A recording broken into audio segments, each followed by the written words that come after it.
یہ ہے مقبوضہ بلوچستان۔ آج ہفتہ 30 نومبر سال 2024 ہے۔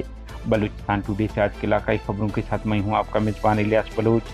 لسبیلا، گوادر، ڈیرہ بگٹی کے کراچی سے فورسز نے گھروں میں لوٹ مار مچا دی، 12 افراد جبری لاپتہ۔ نوشکی شاہراہ پر ناکہ بندی، تعمیراتی کمپنی کے 5 کارکن اغوا، لیویز سے اسلحہ چھین لینے کی ذمہ داریاں بھی ایل نے قبول کر لی۔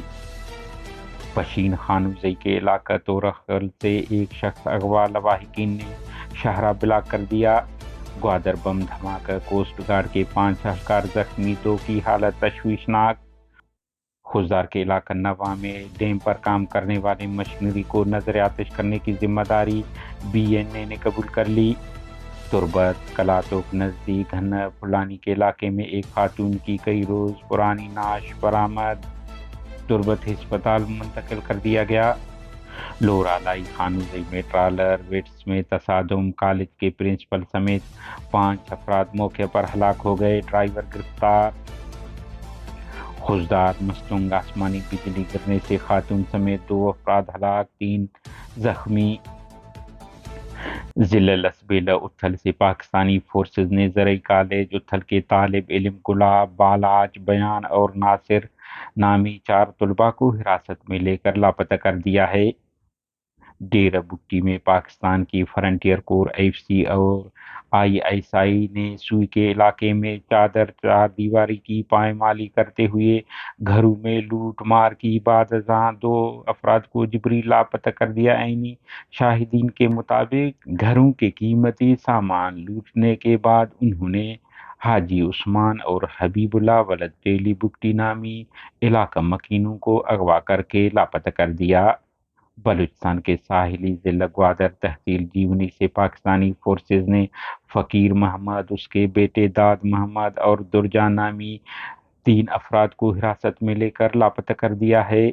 ضلع کیچ کے مرکزی شہر تربت آسکانی محلے سے پاکستانی فورسز نے نثار ولد اسلم اور وارث ولد سلیم نامی 2 نوجوانوں کو حراست میں لے کر لاپتہ کر دیا، جس کے بعد دونوں جبری لاپتہ ہیں۔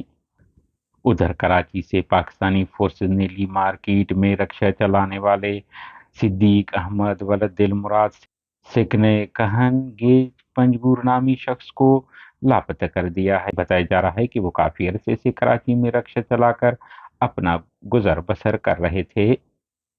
علاوہ ازیں گوادر سے 22 نومبر کو فورسز ہاتھوں جبری لاپتہ شہق ولد اللہ بخش سکنے کیچ دشت بلنگور بازیاب ہوا ہے۔ بلوچستان ضلع پشین میں نامعلوم مسلح افراد نے حاجی قاسم نامی شخص کو اسلحے کے زور پر اغوا کر لیا۔ واقعہ بعد مغوی کے لواحقین نے احتجاجاً خانوزئی شاہراہ کو بلاک کر دیا۔ اس موقع پر ان کے بیٹے نے انتظامیہ کو کہا کہ اگر وہ انہیں بازیاب نہیں کرتے وہ سخت قدم اٹھائیں گے۔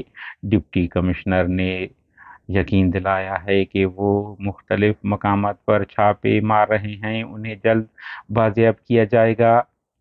بلوچستان کے ساحلی ضلع گوادر کے شہر جیونی بھگوان چوک کے مقام پر قابض پاکستانی کوسٹ گارڈ کے ایک گشتی پارٹی کو بم حملے میں نشانہ بنایا گیا ہے، جس میں 5 اہلکار زخمی ہوئے ہیں، جن میں 2 کی حالت تشویشناک بتایا جا رہا ہے۔ کوئٹہ بلوچ لبریشن آرمی کے ترجمان جی این بلوچ نے جاری بیان میں کہا ہے کہ سرمچاروں نے گزشتہ شب زریں جنگل نوشکی کے مقام پر شاہراہ پر قائم قابض پاکستان کی لیویز فورس کے ایک چوکی کو قبضے میں لے کر ان کا اسلحہ چھین لیا۔ ترجمان نے کہا ہے کہ اس دوران سرمچاروں کے دوسرے دستے نے شاہراہ پر 1 گھنٹے سے زیادہ آنے جانے والے مسافروں کی تلاشی لی، جبکہ سرمچاروں کے تیسرے دستے نے ایک استثالی کمپنی کے پروجیکٹ پر کام کرنے والے 5 کارکنوں کو حراست میں لے لیا اور کمپنی کی مشینری کو نظر آتش کر کے تباہ کر دیا۔ انہوں نے کہا ہے کہ گوادر شہر میں ڈھور چوک کے قریب قابض پاکستانی فوج کے مخبروں کے ایک ٹھکانے کو نشانہ بنایا، جس میں ایک اہلکار زخمی ہو گیا۔ مذکورہ اہلکار حجام کی دکان میں قابض فوج کے پیرول پر مخبری کا کام سر انجام دے رہے تھے۔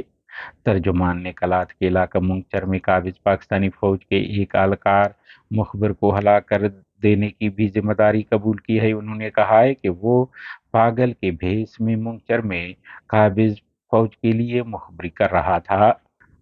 Khuzdar Baloch nationalist army B N A کے ترجمان بی برگ بلوچ نے جاری بیان میں کہا ہے کہ ضلع خضدار کے گاؤں نواں میں جمعے کی صبح 4 بجے ہمارے سرماچاروں نے ڈیم بنانے والے سائٹ پر حملہ کر کے مشینریوں کو نظر آتش کر دیا، جن میں ایک ایکسکیویٹر، ڈمپر اور ڈوزر شامل تھے۔ انہوں نے کہا ہے کہ ہم تعمیراتی کمپنیوں کو تنبیہ کرتے ہیں کہ وہ سامراجی پروجیکٹ بلوچ زمین پر کسی صورت قبول نہیں کریں گے۔ مستوں کے علاقہ آماج کے قریب گھر پر آسمانی بجلی گرنے سے خاتون جاں بحق اور گھر میں موجود 3 افراد شدید زخمی ہو گئے۔